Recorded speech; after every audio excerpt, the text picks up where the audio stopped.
আর উম্মতেরা দুনিয়ার মধ্যে যারা এই সদকা ফিতর এবং যাকাত আদায় করবে না তাদের ভয়াবহ পরিণতি কি হবে।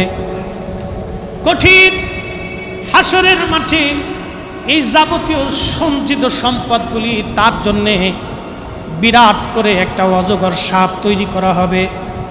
এই সাপের কপালের ভিতরে তিলক থাকবে, খুব বিষধর সাপ এটা থাকবে।